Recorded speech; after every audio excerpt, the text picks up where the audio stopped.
Everyone, hope you are doing well in your studies. आपका exam का preparation अच्छा चल रहा हो। तो लास्ट टाइम की पॉइंट्स लेके आई हूँ मैं एम्स एग्जाम्स के लिए, बहुत बार रिपीट होने वाले। सो विदाउट एनी डिले हम स्टार्ट करते हैं विद आवर फर्स्ट की point. Normal GFR is 90 to 120 ml पर मिनट। देखो, जो ग्लोमेरुलस फिल्ट्रेशन रेट होता है उसका नॉर्मल जो रेंज है पर मिनट वो होती है 90 से 120 ml। तो पर मिनट ग्लोमेरुलर फिल्ट्रेशन रेट का जो है वो कितना ml होता है, 90 to 120 ml। नेक्स्ट पे चलते हैं। Hyperkalaemia is one of the most serious complication of acute renal failure, क्योंकि रीनल फेलियर में जो किडनी है वो अच्छे से पोटाशियम जो है एक्सक्रीट नहीं कर पाती, इसलिए उसमें हाइपरकैलीमिया होने के चांसेस भी होते हैं। और एक और एडिशन है इसमें, रीनल फेलियर वाले पेशेंट को हम कभी भी पोटाशियम रिच डाइट नहीं देते। नेक्स्ट पे है the sign of Cushing syndrome is a moon face appear and buffalo hump. तो जो साइन है कुशिंग सिंड्रोम के वो कौन से होते हैं, एक होता है फेस जो है वो चांद सा मुखड़ा और उसका हम्प बना होता है बफलो का। ये किससे होता है, जब कॉर्टिजोल लेवल बॉडी में ज़्यादा हो जाए फॉर अ लॉन्ग टाइम, तो उसको बोलते हैं कुशिंग सिंड्रोम। नेक्स्ट पे चलते हैं।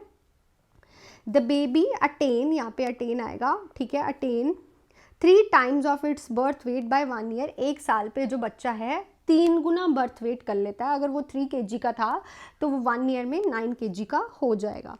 नेक्स्ट है the drug use to treat patent ductus arteriosus is indomethacin. देखो, जब भी पेशेंट को पेटेंट डक्टस आर्ट्रियोसिस जो कि हार्ट की एक डिसीज कंडीशन है वो होती है, तो उसमें जो ड्रग यूज़ की जाती है इंडोमेथासिन। पेटेंट डक्टस आर्ट्रियोसिस क्या है, ठीक है, इसमें एक ओपनिंग बन जाती है बिटवीन द 2 ब्लड वेसल्स, ठीक है। तो नेक्स्ट पे चलते हैं। The projectile vomiting is a classic symptom of hyperpyloric stenosis. Pyloric stenosis की one of the most important जो सिम्टम है वो होता है प्रोजेक्टाइल वॉमिटिंग। पाइलोरिक स्टेनोसिस है क्या, sorry, a condition in which the opening between the stomach and small intestine thickens, ठीक है। इसमें जो ओपनिंग है वो क्या हो जाती है, थिक हो जाती है दोनों में, जिसकी वजह से क्या हो जाता है, जो फूड है वो स्मॉल इंटेस्टाइन में जो प्रॉपरली डाइजेस्ट नहीं होता और वो एकदम से प्रोजेक्टाइल वॉमिटिंग आती है फ्रॉम द इंटेस्टाइन। तो नेक्स्ट पे चलते हैं। Most common heart abnormality in children is ventricular septal defect. Ventricular septal defect जो है मोस्ट कॉमन हार्ट एबनॉर्मेलिटी जो है वो बच्चों में देखी जाती है। इसमें क्या होता है, एबनॉर्मल कनेक्शन हो जाता है between the 2 chambers of heart. कौन से चैम्बर्स, वेंट्रिकल्स में। नेक्स्ट है cleft lip is usually repaired at 4 to 6 month। जो क्लेफ्ट लिप बच्चों को होता है एट द बर्थ टाइम, उसको हम कब रिपेयर कर सकते हैं, 4 to 6 months पे ही। और क्लेफ्ट पैलेट को कब रिपेयर कर सकते हैं, जब बच्चा 12 months का हो जाता है। बहुत इंपॉर्टेंट पॉइंट है ये भी। उसके बाद नेक्स्ट है in infant brachial pulse is use to detect the presence and absence of pulse rate during cardiac arrest. Cardiac arrest में इन्फैंट में कौन सी पल्स देखी जाती है, बहुत इंपॉर्टेंट है, ब्रेकियल पल्स चेक करते हैं कि जो बच्चे की पल्स है वो प्रेजेंट है या एब्सेंट। उसमें कैरोटिड पल्स नहीं देखते, उसमें देखते हैं ब्रेकियल। कैरोटिड अडल्ट्स में देखते हैं। नेक्स्ट है the total lungs capacity of newborn is 150 ml। Lung capacity newborn की कितनी होती है, 150 ml। उसके बाद है next, diarrhoeal disease is a most common cause of under 5 mortality rate. जो डायरियल होता है, डायरिया होता है, वो मोस्ट कॉमन कॉज है under 5 mortality rate in India. जो अंडर 5 वाले बच्चे होते हैं, अंडर 5 एज वाले, उनकी डेथ का।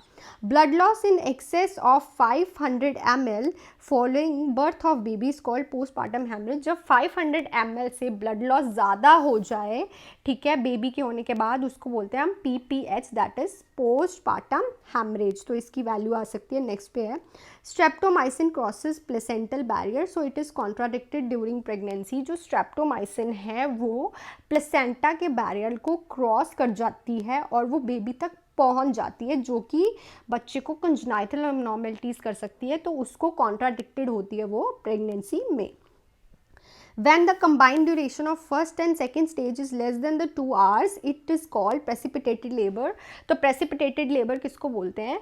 जो फर्स्ट और सेकंड अभी हमने की है ना 4 स्टेजेस ऑफ लेबर, उसमें जो फर्स्ट एंड सेकंड स्टेज है जब वो 1-2 घंटे की ही हो, जब बेबी डिलीवर हो जाए, उसको बोलते हैं प्रेसिपिटेट लेवल. नेक्स्ट है magnesium sulphate is a drug of choice in eclampsia to control fits. जब एक्लैम्पशिया होता है किसी मदर को, तो उसमें मैग्नीशियम सल्फेट जो है ड्रग ऑफ चॉइस दी जाती है जब उसको फिट्स होते हैं.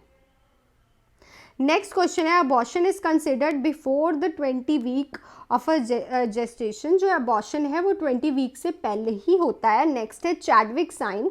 It is a purplish discoloration of vaginal mucosa visible at 4 to 8 weeks of pregnancy. Chadwick sign में क्या होता है, जो वजाइनल का म्यूकोजा है वो पर्पल कलर का हो जाता है at 4 to 8 week of pregnancy. Next है हैगर्स साइन. इसमें क्या होता है, is a softening of lower uterine segment seen in 6th week of pregnancy. 6th week of pregnancy में जो लोअर यूट्राइन सेगमेंट है उसमें क्या हो जाती है, सॉफ्टनिंग हो जाती है, वो हमें सॉफ्ट फील होता है. Hematopoiesis begins the first in a yolk sac by 14 day of conception. 14 day जब कंसीव हो गया, उसके 14th डे के बाद जो हीमोपोइसिस है वो कहाँ पे होती है, मेटोपोइसिस है वो कहाँ पे होती है, यॉर्क सैक में. ठीक है.